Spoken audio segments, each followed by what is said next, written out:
Louange à Dieu, le Tout puissant, le plus miséricordieux, et que son salut et sa bénédiction soient sur notre prophète Mohammed. Soyez tous les bienvenus dans cette leçon de grammaire, dans laquelle nous allons essayer de traiter ensemble les deux procédés, la condition et la supposition. Nous allons essayer de répondre à deux questions. La première, qu'est-ce que la condition et qu'est-ce que la supposition? Deuxièmement, nous allons essayer de voir quelles sont les expressions qui nous permettent de rendre compte de ces deux procédés grammaticaux.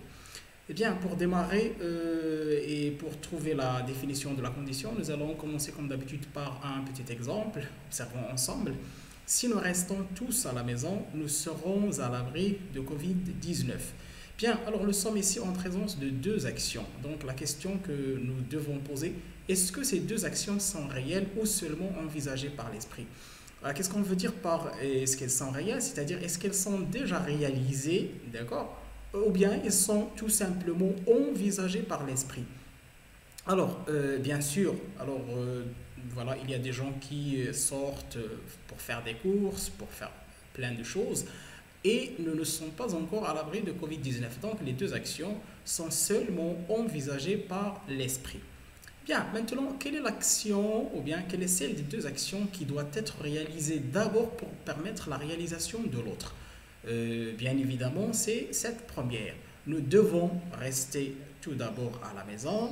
Donc, et après, si bien sûr cette action est réalisée, alors elle va permettre certainement, d'accord, ou bien probablement elle va permettre la réalisation de cette deuxième. Bien, question. Alors, comment appelle-t-on cette action qui doit être réalisée d'abord pour permettre à une autre de se réaliser? Elle s'appelle la condition. Donc, une action qui doit être faite, c'est-à-dire une action qui est nécessaire pour permettre à une autre de se réaliser. Bien, passons maintenant à la supposition. Commençons toujours avec un petit exemple. Si nous restons tous à la maison, n'allumez pas toutes les ampoules. Nous sommes toujours en présence de deux actions, mais la question bien sûr à poser, est-ce que la première, d'accord, la réalisation de la première va permettre à la deuxième de se réaliser, d'accord? Il n'y a pas une relation intrinsèque entre les deux. Donc, parce que cette phrase veut dire tout simplement, pour que nous n'allumions pas, cette phrase ne veut pas dire, pardon, pour que nous n'allumions pas toutes les ampoules, nous devons rester tous à la maison. Non, il veut dire tout simplement, dans le cas où nous resterions tous à la maison, vous ne devriez pas allumer toutes les ampoules. Ou bien, en supposant que nous restions tous à la maison, vous ne devriez pas allumer toutes les ampoules. Donc, le fait que nous restons tous à la maison n'est pas considéré comme nécessaire pour que vous n'allumiez pas toutes les ampoules. C'est juste un cas, une hypothèse. C'est ce qu'on appelle la supposition. Ce qu'on doit retenir maintenant, c'est que la supposition parle à titre d'hypothèse, de la possibilité d'un fait, c'est-à-dire d'une action. Et si cette action ou bien ce fait est réalisé, il peut permettre la réalisation d'un autre fait. Ça va? Bien. Donc, dans la condition, on parle d'une relation entre deux actions. D'accord? Généralement. Deux actions minimum.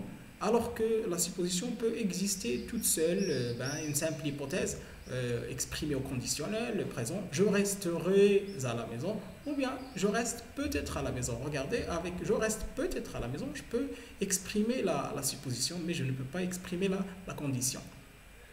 Alors maintenant, voici des formules qui vont nous permettre de rendre compte de la condition ou la supposition avec la conjonction de subordination si, d'accord? Et bien sûr, ces fameuses concordances des temps. Regardez, si plus présent, si plus présent, plus futur simple, si plus présent, plus futur proche, si plus présent, plus impératif. Alors, toutes ces structures, ces équations grammaticales, si vous le permettez, nous permettent d'exprimer soit la condition ou la supposition, et il nous permet de dire que la réalisation des actions est probable soit dans le futur ou dans le présent. Des exemples, si tu arrives à temps, tu pars avec nous à Meknes. Si tu arrives à temps, tu partiras avec nous à Meknes. Si tu arrives à temps, tu vas partir avec nous à Meknes. Alors, si tu arrives à temps, tes camarades, si tu arrives avant tes camarades à l'école, écris le plan de ton exposé au tableau. Pour montrer que la condition ou la supposition ne peut pas être réalisée dans le présent, mais qu'elle est possible dans le futur, d'accord. Alors dans le tableau qui est passé, nous avons parlé des actions possibles, soit dans le présent, soit dans le futur. Maintenant, alors, je vais vous parler d'une action qui est possible dans le futur, mais qui n'est pas possible dans le présent. Alors, pour rendre compte de cette action, nous allons utiliser tout simplement si plus imparfait plus conditionnel présent. Si tu arrivais à temps, tu partirais avec nous à Meknes. Donc, cette action n'est pas possible dans le présent, mais probablement possible dans le futur. Regardez, c'est pour montrer que la condition ou la supposition ne peut pas être réalisée dans le passé. Alors là, nous sommes dans le passé. On va utiliser si plus que parfait plus conditionnel passé. Un exemple, si tu étais arrivé à temps, tu serais parti avec nous à Meknes. Généralement, avec cette expression, on exprime le regret, nedem. Je peux commencer la phrase avec dommage. Si tu étais arrivé à temps, tu serais parti avec nous à Meknes. Alors, notez bien que le futur simple et le conditionnel ne sont jamais employés après la conjonction de subordination si. Pourquoi? À ma connaissance, le futur simple est remplacé par l'imparfait. L'imparfait ici joue le rôle du futur simple. Donc, il laisse sa valeur du passé pour rendre compte du futur simple. Et pour le conditionnel, dans l'hypothèse, dans la condition, on parle de l'éventualité. Et comme vous le savez déjà, le conditionnel est le mode de l'éventualité par excellence. Donc, on n'a pas besoin d'une éventualité dans l'éventualité. Passons maintenant au subordonnant qui entraîne l'emploi du subjonctif. D'accord? Bien. Regardez, nous t'attendrons à la gare à condition que, pourvu que, pour peu que tu viennes très tôt. Alors après ces expressions, ces subordonnants, nous sommes obligés d'utiliser le subjonctif. Tu viennes, c'est le subjonctif de venir. Les subordonnants qui entraînent le subjonctif mais qui expriment seulement la supposition. Regardez ici, là nous allons voir des expressions spécialisées dans l'expression de la supposition. Déjà à partir de l'heure, regardez des mots qui les composent: à supposer que, en supposant que, en admettant que, Covid-19 disparaisse. Alors ça c'est le subjonctif. Définitivement, comment allons-nous réagir? Alors ça c'est une supposition, une hypothèse. Ici c'est la même chose, n'est-ce pas? C'est une hypothèse, mais avec des expressions qui vont introduire le conditionnel présent. Pour le cas où, dans l'hypothèse où Covid-19 disparaîtrait définitivement, les gens seraient soulagés. D'accord, Inch'Allah.